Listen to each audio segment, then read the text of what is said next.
Hello and welcome to Community Forum. My name is Roy Cohen, and I'll be hosting this week's edition of the show. We're doing it from home. This is a virtual recording, just like the big guys do it, and because we're not able to use the studio because of the coronavirus. But we'll manage, and I have. It's my pleasure to introduce you to our guest, Jimmy Coughlin. He's running for Norfolk County Sheriff, and a gentleman, from what I can see, has a terrific background for this position. And we're going to have him tell you a little bit about his beginnings in this field. And Jimmy, welcome to the show.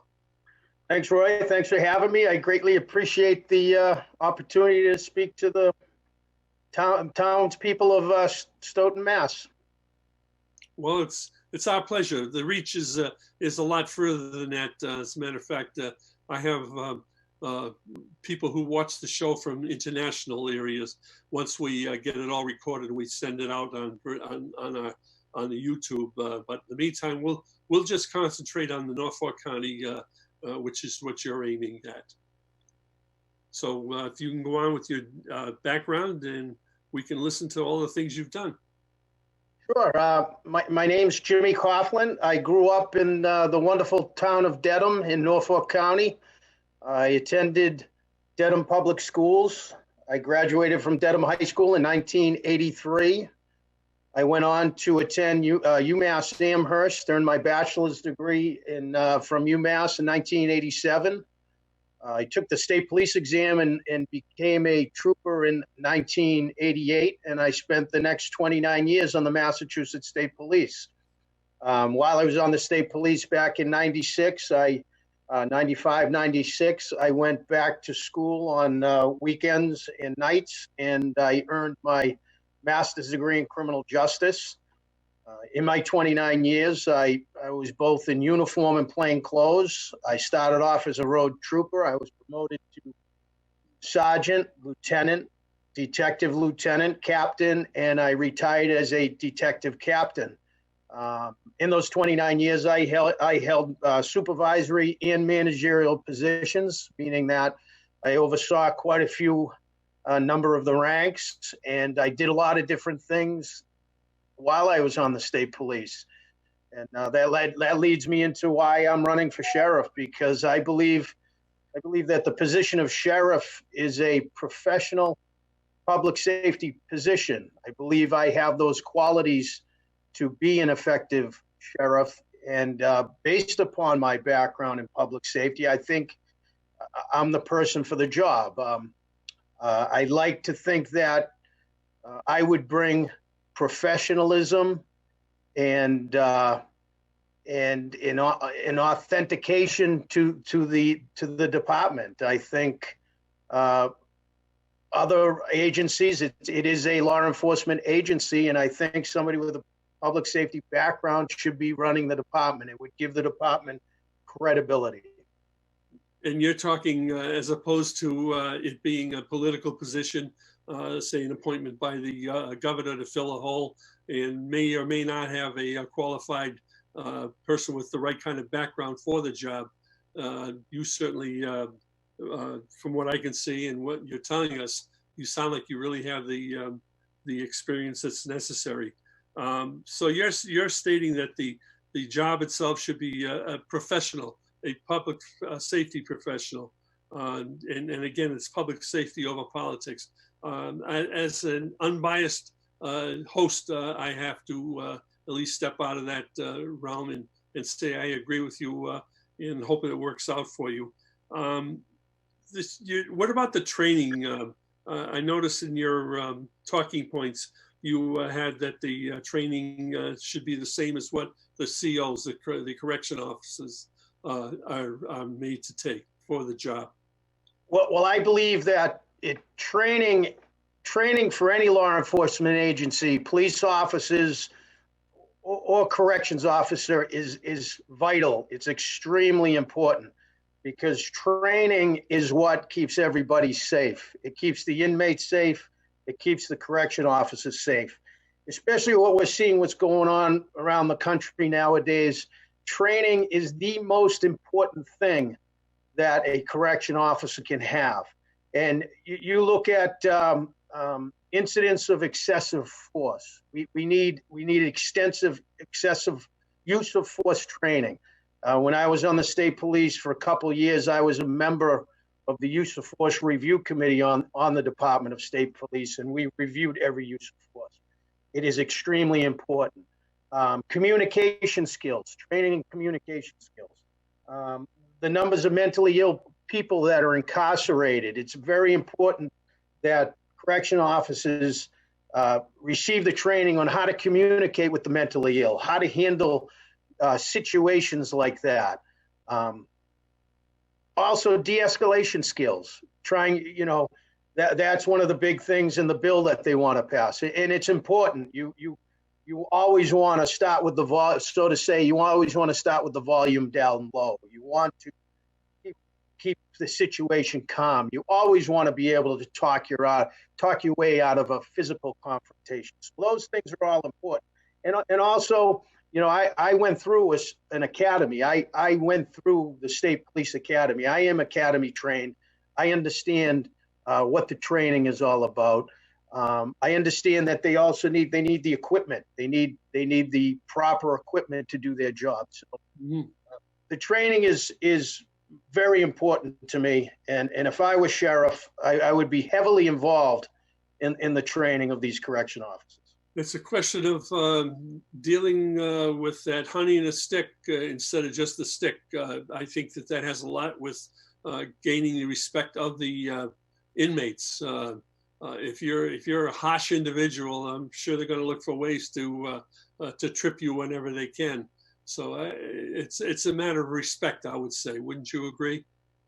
Yeah, part of your training is you treat all people with respect. It's nothing is personal. It's professional, and as human beings, we all owe it to one another to treat people with respect. And if I show the inmate respect, he's going to show it back. He or she's going to show it back to me. It's just mutual respect, and that's through training and communication skills. Very important. Yeah, is the Dedham jail, the Dedham House of Correction, is that operating at full capacity, or is there still room in there? No, the numbers are down. I think the last I heard, don't quote me on the number, but they're a little bit over 310, somewhere in that area, and I think they can house upwards of 400. Well, how many you faded out of me? About 400, or a little less than that. If needed, they could probably double bunk, if they're not already doing that. Yeah, but their numbers are down. There's not an overcrowding situation there that I'm aware of. Well, that's good. That shows that they're taking and assigning people to jail who belong there, and not others who don't belong there, who perhaps need mental training or mental care. And as a result would be housed in different locations. Yeah, which I completely agree with. I think the courts and how, you have the drug court now where they're finding alternatives to sending them to houses of correction. And I agree with that. I believe in as sheriff, especially, the Norfolk, you have state prisons, you have county jails. The county jails is somebody who's sentenced to 2.5 years or less. The majority of those crimes are property crimes, not person crimes. They're not violent person crimes like assault and battery, even though you do have those, but a good majority of them. And I believe that the nonviolent criminal offender should be out of the jail if the classification in their if they meet the classification criteria, they should be out doing something productive, because let's face it, it's not jails anymore, it's corrections. We're there to create opportunities and make them more productive and build their self-esteem so they don't come back and reoffend. So it's all about reducing the recidivism rate. And And how do you do that? You have to make them productive members of society when all of them are coming back into society anyways. The average length of a jail sentence in Norfolk County is roughly 90 days. So they're coming back, all of them. So me as sheriff, I'm all about the programs. We need programs. We need work release. We need to make partnerships with colleges and trade unions and get these people a job, make them build their self-esteem, and I'm all for that. So, yeah. It's very difficult for some of these people to get jobs if they have to fill out an application and check off that they were a convicted felon. Yep. No, that's true. That's true. It's basically, they have to, the Corey laws, and I understand that, and I think that's, with me, the big thing is reentry. I want to be involved in reentry. I want to create partnerships. I want to try to, call me crazy, call me not. I want to create partnerships with the labor unions and with labor, and try to work something out where they're interested in there's a shortage of labor out there, so maybe we can make partnerships and get jobs for these people, because I think that's the most important thing is it builds self-esteem. When somebody has a job and they can pay their bills and they can pay for their rent, that's something that's going to keep them on the straight and narrow. That's going to build self-esteem, and I'm all for that. So I think the sheriff has to be more involved with reentry programs when somebody is let out of the jail. You have in your talking points maintain or expand on current evidence-based programs.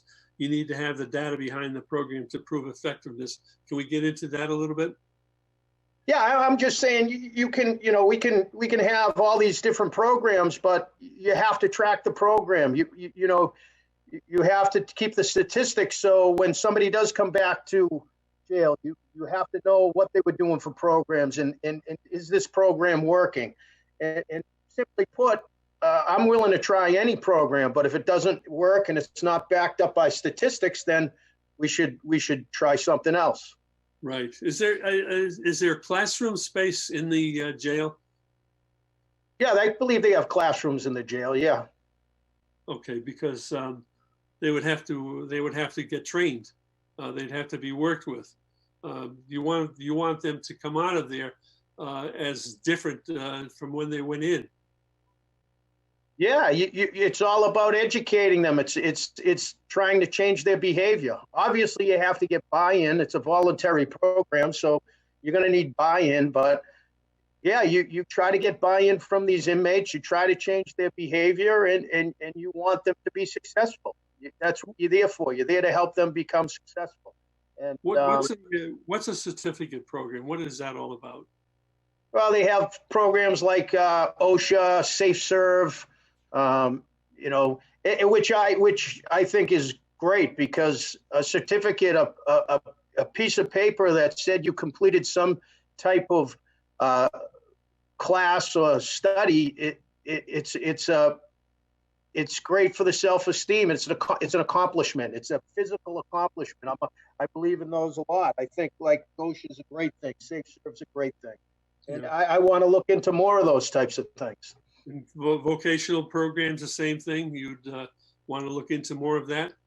Absolutely. And find a way to make it work. And it's tough. I understand you have a short stay in the jail, and you may not have the resources, but you have to try. You got to keep trying. And with me, it's I want to be more involved when they walk out of the jail. Right, I want to be involved with partnerships where I'm aware of programs that people are doing out in the community, where I keep in touch, where members of the sheriff's office keep in touch with these inmates that release. Mm-hmm. And that's what's gonna reduce recidivism, is support. They need support even after they leave the jail.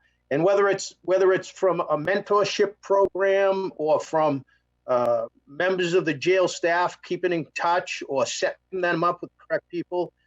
And I understand they have these things, but we need to do better. I think we can do better. Better partnerships with local schools, with colleges and trade unions and things like that. Yeah, that would be quite an accomplishment if you could do that. Like call the electrical union or the carpenters union and sit down with them and tell them what you're trying to achieve, and hopefully come up with a meeting of the mind and get these people trained in different fields. That's probably a lot of reasons why these guys are in jail, is because of idle time. Before they were, when they're out wandering around, sitting on doorsteps and just looking for trouble and finding it and then getting busted, unfortunately. I agree. The work release program and the bracelet program, what are those all about? The work release, I know up at the Dedham jail, they have they call it the DAC Center, with Dedham Alternative Center, which is on the grounds of the jail, which is a minimum security housing. And those people, they go out into the community and they do community services under supervision. They'll go around, pick up trash, cut grass, things like that, paint, which I think is a great thing. I know it's based upon classification again, but it's something that that needs to be expanded for nonviolent criminal offenders. It's a good thing.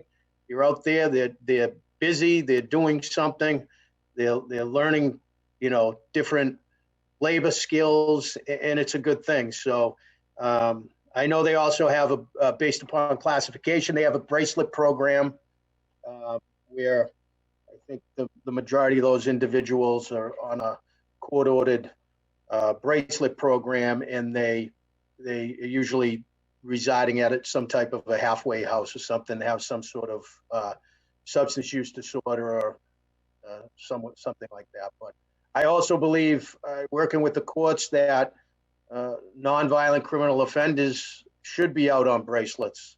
If they're not a threat of violence to anybody in the community, and they can be out on a bracelet being more productive, I think that's the way to go. That sounds good.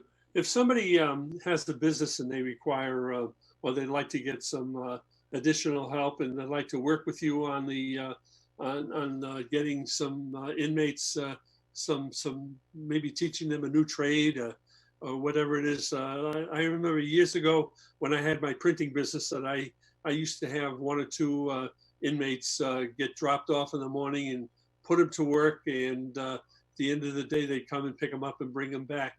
Is that if somebody wants to hire, let's say, an inmate or inmates for this kind of a program, what would they have to do? Who would they get in touch with?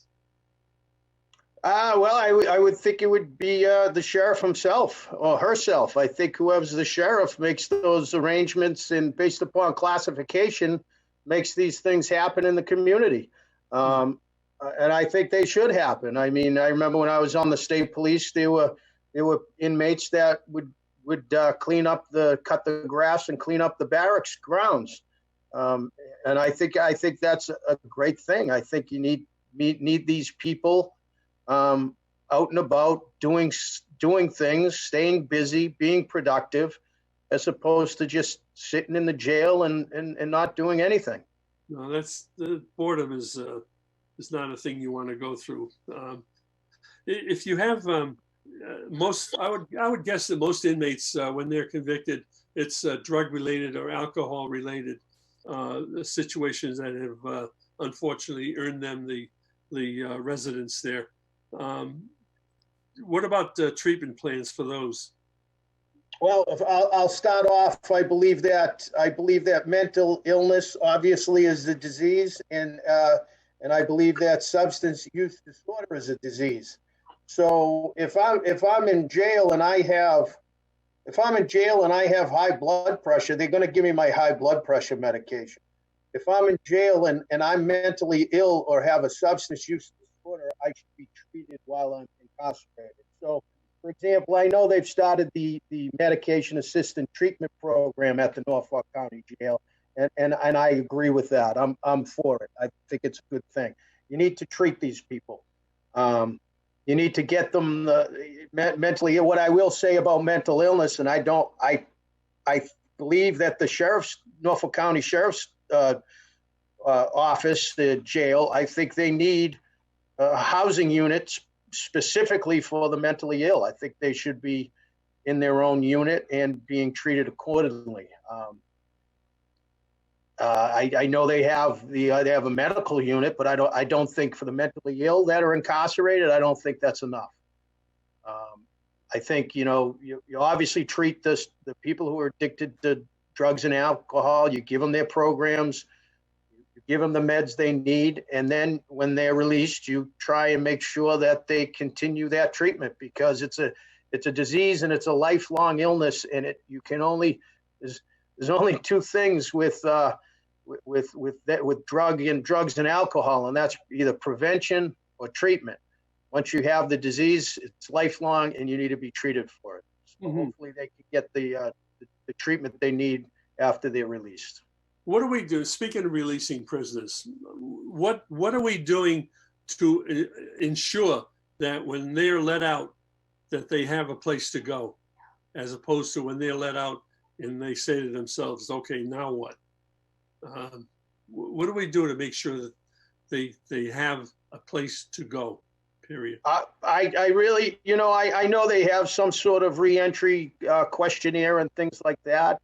What to the extent they go about making sure they have those things, I think they put them in contact with numbers and stuff. I don't really have the answer to what they do now. If I was sheriff, that would be extremely important to me to support these people in all those areas, in housing, transportation, healthcare, jobs, medical treatment, all of that substance use treatment. I want to track these people beyond the walls of the jail and be more involved and create more partnerships.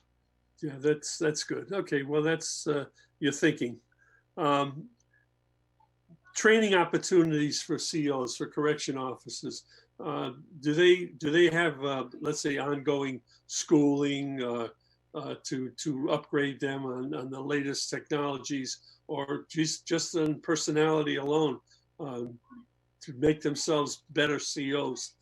Is there something like that available, or is that something you'd want to institute? Yeah, they have. I would like to look at the academy itself. I don't, I know what I went through on the State Police Academy, and it has a reputation of being one of your premier academies in the state. The state police runs their own academy. I would want to take a look at the Sheriff's Academy and see what can be enhanced and improved.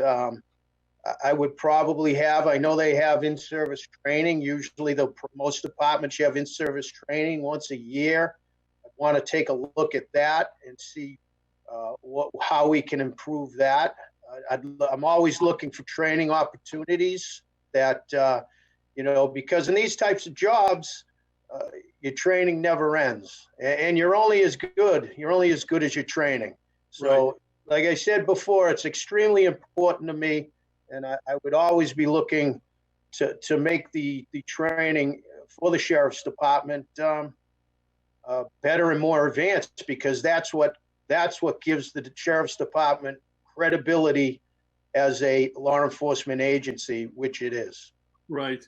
Are they up to date on their equipment needs, or is there enough? Are there enough two-way radios, computer-wise? Are they up to date on all of that stuff, or is that something you'd have to? I don't have that information. I think if I were elected and got in there, I think I know what is needed, and I would assess that and make sure that they did have what they needed.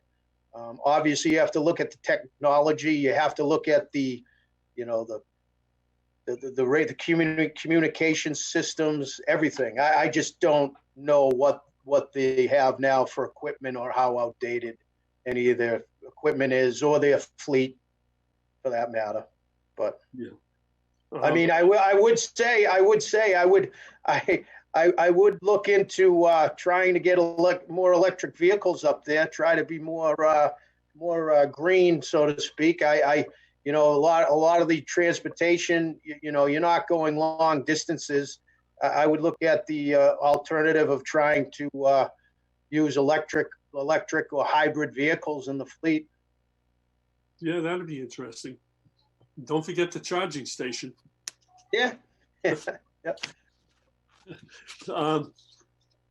I remember probably 30 years ago when I was on the jail subcommittee myself through the Norfolk County Advisory Board, and I was on the Norfolk County Advisory Board as a result of my being a member of the Board of Selectmen in Stoughton.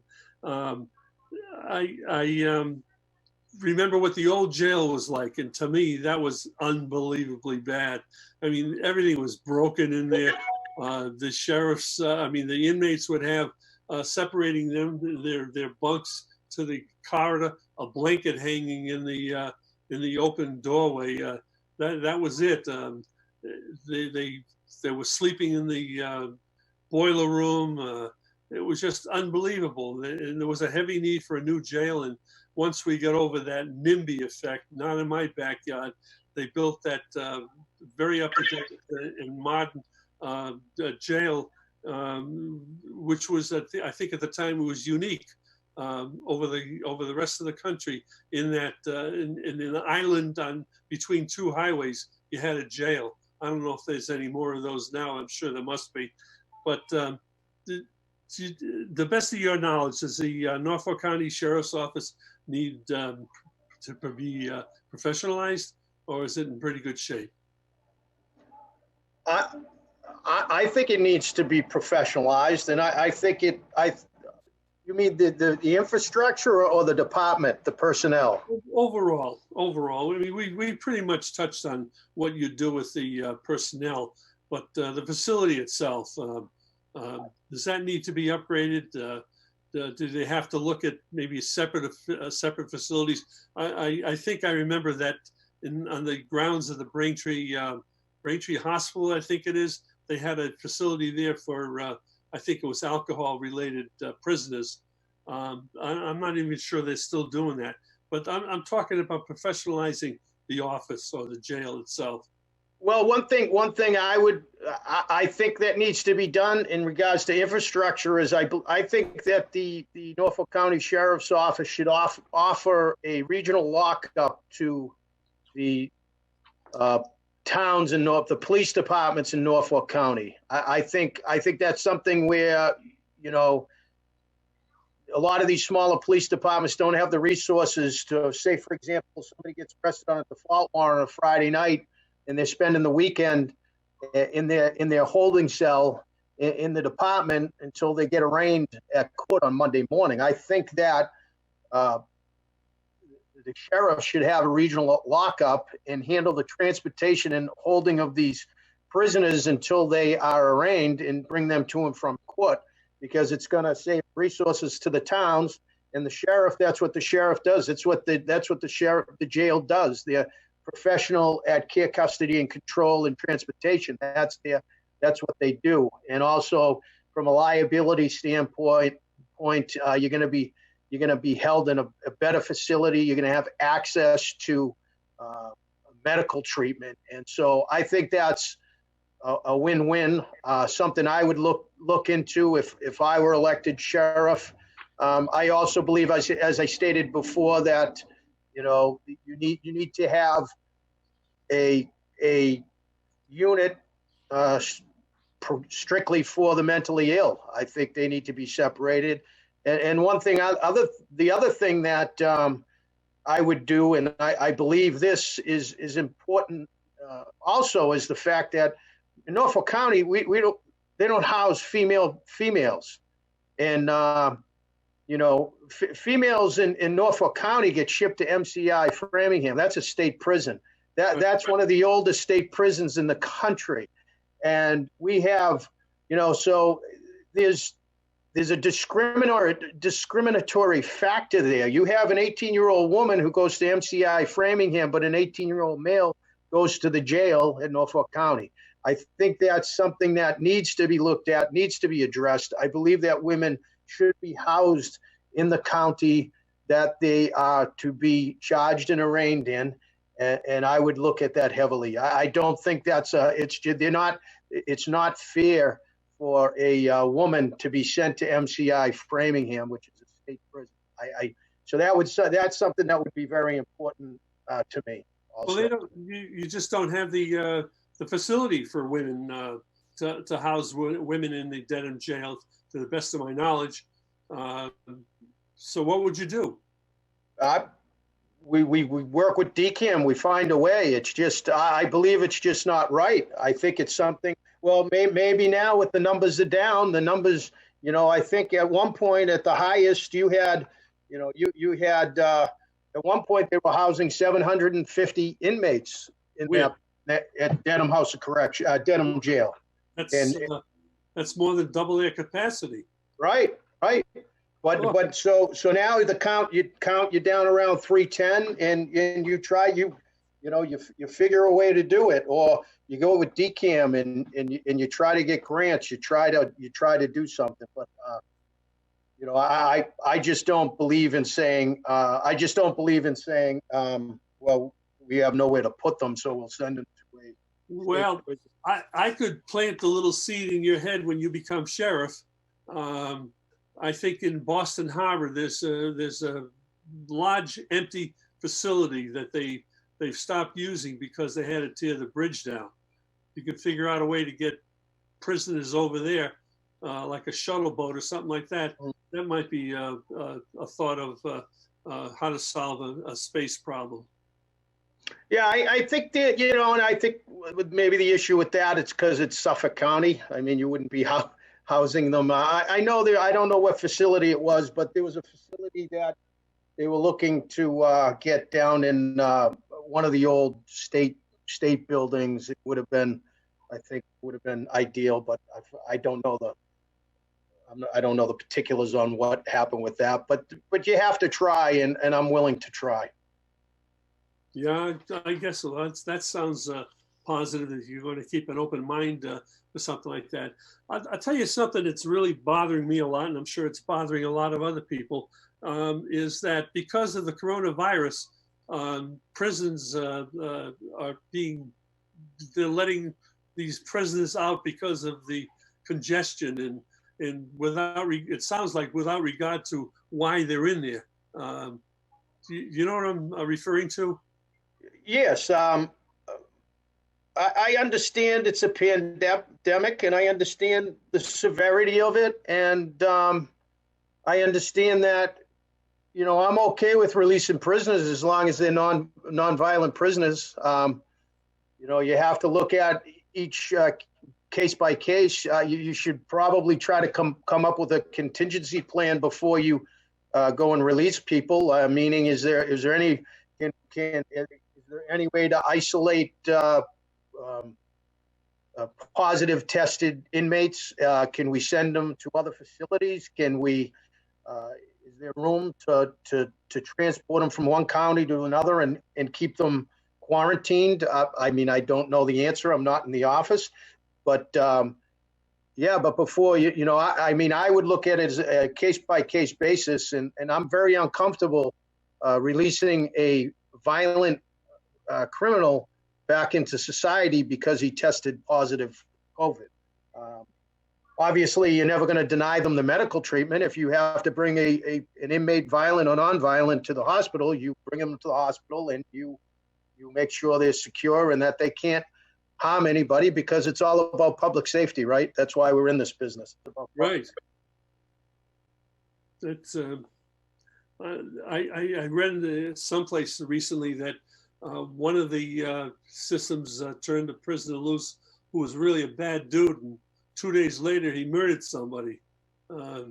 That's just a terrible situation that should never happen any place. No, it should not. Are you? Is the Dedham jail? Are they handling illegals through ICE? I don't think they have I don't quote me, but I believe they do not have an agreement with ICE. My feelings on that is that we're a county jail. We're not a federal agency. I don't, that's something that the federal government, their immigration, that's something that's their job. The sheriff of Norfolk County is there to house inmates from Norfolk County and work on programs and work on rehabilitating and reentry. And that's where my main focus would be. I don't believe that the sheriffs should be housing, ICE detainees. What about the program I remember reading about quite a while ago? I think it was called Scared Straight, where you had tours of the jail of youngsters, impressionable youngsters that maybe should take a ride, take a walk through on a guided tour in through the jail itself to see what life is like behind bars. Have you heard about that? Oh yeah, I've heard about it. I heard, getting back to the evidence-based programs, I heard it was ineffective. I heard that it did not work. Really? Yeah. I'm pretty sure that Scared Straight was proven to be ineffective, and I don't think they do it anymore. I don't think that's a program anymore. I still have very vivid pictures of my 12 hours that I spent in the Dedham jail. I'm not necessarily scared straight, but there's a terrible feeling of being behind bars where you have no control over your life. You're in there, you're stuck in there until you're let out. I would think that it would work, or maybe they should examine it to see why it did not work. Yeah. I'm pretty sure that it wasn't effective. But yeah, I'm familiar with it. I remember you did show it on TV. Yeah. But yeah. What about weekly meetings, or not necessarily? Well, regular meetings with the correction officers, meet the sheriff type of thing. Is that something you'd entertain? Absolutely. Communication is everything. If you don't have proper communication, that's how rumors start, and that's how morale, you lose morale. I will say this, I was brought up in the state police as a young person and spent a lot of time in that agency, and it is a paramilitary organization. There are this chain of command and lines of authority. I personally think it works. I believe in obviously you cannot delegate responsibility, but you can delegate authority. The responsibility lies with the sheriff, but you can delegate authority. And I am not a micromanager. I believe in letting people do their jobs and knowing what their job is and doing their job. But as far as communication, absolutely. The sheriff should be visible in the jail. The sheriff should be walking around the jail. The sheriff should be talking to everybody inside the jail. And I can tell you, if I were elected, I would be a very visible jail, and I would be speaking with both the inmates and the correction officers and staff at the jail. Yeah, you have to make sure that the conditions that they're working under are safe and healthy conditions, including adequate PPE during this public health crisis that's going on. Yeah, absolutely. Yep, I will be a very, very present sheriff if elected. I would think that you would be with your background. Let me see, what else can we talk about? The criminal justice reform measures. Yeah. You're talking about the Senate bill, and I think the House just came out with one today. Reform is good. Reform is good. Obviously, based upon what's happening in the country, reform is good. Chokeholds, there's no use for chokeholds. better de-escalation skills. All those things that I mentioned that should be in the training at the Norfolk County Sheriff's Office are basically in this new legislation. So it's a good thing. I would hope that there's no chokeholds being utilized at the jail. No. This, use of force training is extremely important, and there's steps in all of this. There's, they call it the use of force continuum, and your response is equal to the threat. And excuse me. Sure. But your response to the threat is equal to that threat. Meaning, if you give somebody verbal commands and they comply, great. That's what you want. If you have to handcuff somebody and you give them verbal commands and they comply, great. Now, if somebody struggles, now the use of force goes up, gets escalated. You go to the next step, and that is, okay, now I got to physically try to manipulate your hands and get you cuffed, and then it goes from there and there and there up all the way to deadly force. That's why the training is so important. You never want to use excessive force. You always want to de-escalate. You always want to have people comply. Perfect world, no, it's not going to happen all the time, but you have to know what amount of force you can use with the amount of resistance that somebody gives you. In a Coughlin jail, what's the word I'm thinking of? Recidivism? Contact between the inmates and their wives, let's say. Is that something that you would think about? Contact visits, you mean? Something to that effect? Yeah. I mean, I'm not sure what the setup is now. I know that I've been in a couple of institutions and I've seen there's a separate, you're separated by glass wall. But I also recently saw a movie where the husbands and wives are allowed to spend some time together behind closed doors. Is that something that you would allow or think about? I haven't thought about it. I would think about it. So you're saying you allow people to go in behind closed doors and nobody can see what they're doing?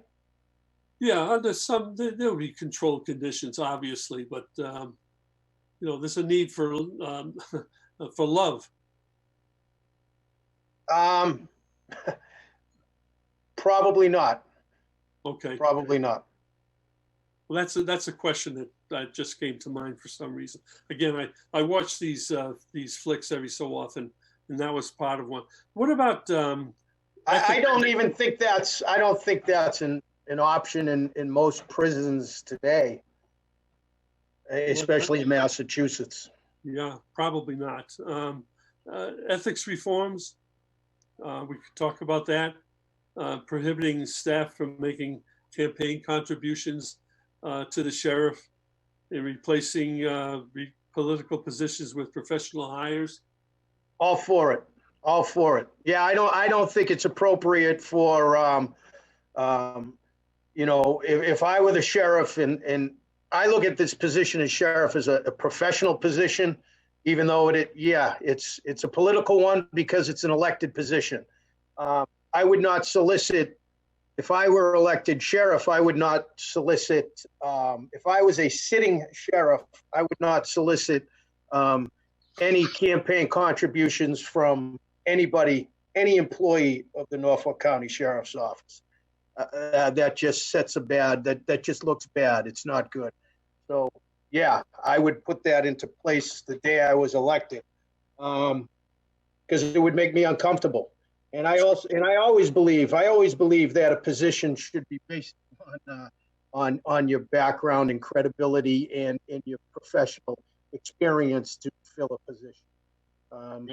You need staff members, especially on the management side up there, to be professional corrections officials, and that's exactly what I would have if I was elected. Mm-hmm. A subject that I was thinking that if we had time, we could kind of touch on it. I think most people would be interested in your thoughts on this. Over the last couple of years, there's been some bad stuff going on with a small group of state troopers, mainly along the Mass Pike or Logan Airport. I'm sure you know what I'm talking about. Working or showing that they worked overtime when in fact they didn't. What's your thought about that?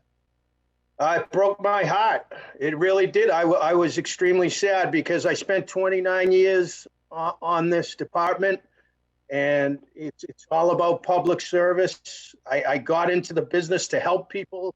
I think I did just that over my career. And you have a small amount of people who ruined the image of the department, brought it back decades, and it's going to take a long time to repair. So it was very hurtful. And you know what? Justice will be served and has been served. So if you want to commit a crime, you're going to get caught, and you're going to receive the penalty for that crime. And that's what happened in these cases. So, and I also just like to say that some of the greatest people I ever met in my life were members of the Massachusetts State Police. People who gave their lives. My very close friend and classmate, Trooper Mark Charbonnier, who got shot and killed on the state police, right, gave his life for this community. So, yeah, it was just a sad thing. It was a sad thing. It's too bad. But it's a great department, and they will regain their image. I know they're slowly doing that. They've taken the letter off the barracks, and it's no longer Troop E, I guess it was. Yeah, it was Troop E. Now it's part of Troop H, and yeah. It was just. It was something that happened on the turnpike. It was two to three barracks, a small amount of people involved. It wasn't the entire department. And I'm not making any excuses. I'm just giving facts. There is no excuse for it, and they should have been arrested and prosecuted as they have been. So, but it's not an indication of the entire department. Embarrassing. Very. I'm sure for those troopers who pull over a car, they can just imagine what the people they're pulling over are thinking about them, even though they're clear of that whole matter. Yep. Very true. Very true. Awful. I'm more interested in making sure that the Norfolk County Jail is up to date. The building itself, I think, is about 30 years old now. Yeah, it's built in the 70s, 70 something. Somewhere around then, yeah. Yeah, I mean, you always have to maintain infrastructure. You always have to work with DCAM to make sure that, especially a jail. I mean, it needs to be secure. It needs to, you have to. I would work heavily with DCAM to make sure that the infrastructure of the jail is maintained. Once again, public safety. Okay, I want to cover a couple of these that we've already talked about. The addiction treatment, recovery programming, and mental health services for nonviolent drug offenders is something that you need to start working on, I guess. Yeah, I mean, we need better partnerships. Like I said, it's all about reentry. I mean, they have these programs while people are incarcerated. We need to do more when they're released. Make sure that they have access to the health care through Mass Health, and that if they need to get a bed at a halfway house, they get a bed at a halfway house, and things like that. And I want to have the best medical professionals that work up at the jail. I'd do a staffing audit if I was up there and see what we have for staff and try to make it better. Your piece that you mailed out to everybody in the county, I would imagine, had some very interesting information in it about treating addictions, supporting mental health services, and investing in programs proven to reduce recidivism. That's, to me, is the whole thing. I think that if I were going to be a successful sheriff, I would not want to see these guys again. Once they're out, I want them to become productive members of society. I don't want them back. Right, and that's I think that's what everybody wishes for these people. You know, nobody's perfect, and people make mistakes, and the whole thing is we got to show them support. You know, I read it somewhere. It's not my quote. I read it somewhere. It's create more opportunities than obstacles, and that's what's gonna help these inmates out. It's support. You know, it's compassion. It's getting them reconnected with family. You know, trying to remove them, identify and remove the things in their life that got them into the situation in the first place. Right. And these are all things that, you know, I'd like to, you know, yeah, you're incarcerated. Yeah, you're receiving a punishment. The court's punishing you. You are going to lose your freedom for a certain amount of time. But let's not look at it as just a jail punishing people. Let's look at it as almost an institution of higher learning.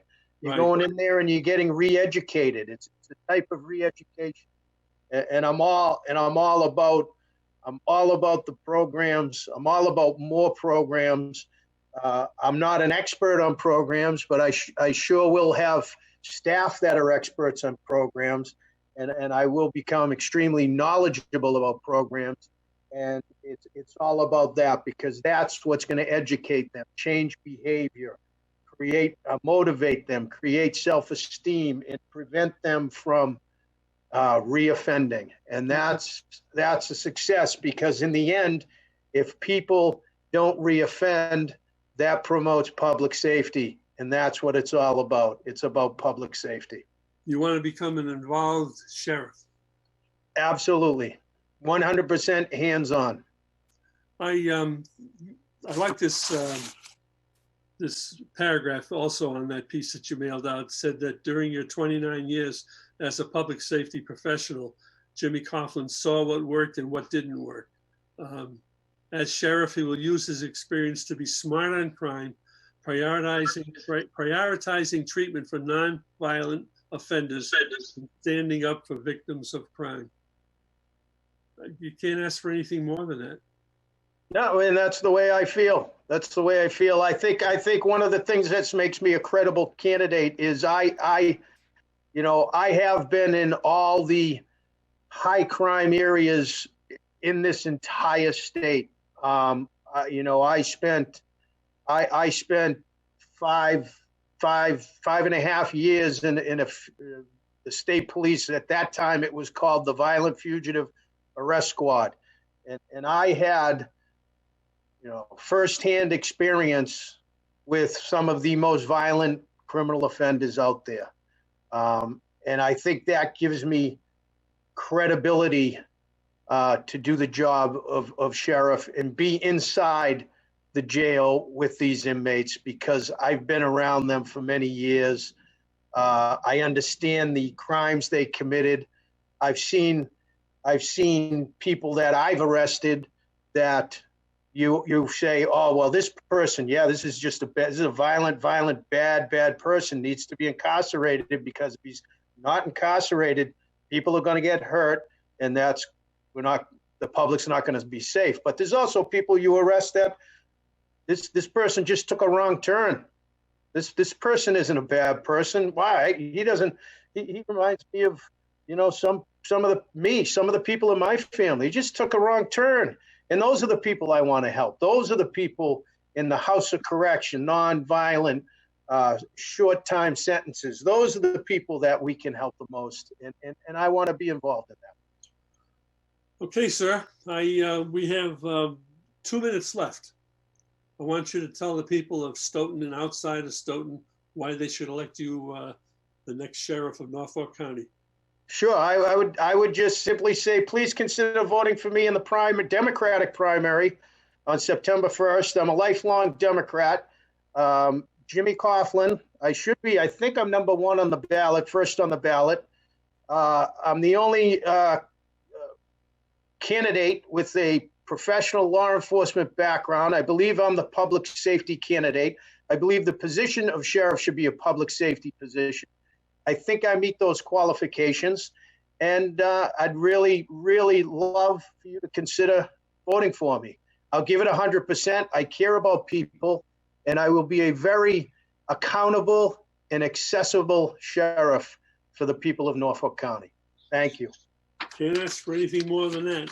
And if anybody wants to get in touch with you, they would go to your website, www.coughlin2020.org. I'm sorry, that's .com. Oh, sorry. Okay, I thought it said org.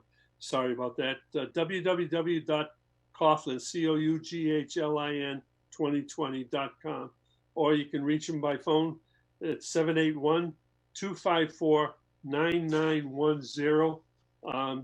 Jimmy, it's been a pleasure to chat with you. You've been a great guest, knowledgeable in what you're trying to do, and I certainly wish you all the luck in the upcoming election, and maybe after, if you make it through the preliminary, we can get you on again to talk about the final election. Okay? I would love that, Roy. Thank you very much. And I just want to say, if you call the cell phone number, that's my personal cell phone number, so I will be answering the phone calls. Yeah, so, I vouch for that. I vouch for that. You answer it, and you're very pleasant to chat with. I appreciate that.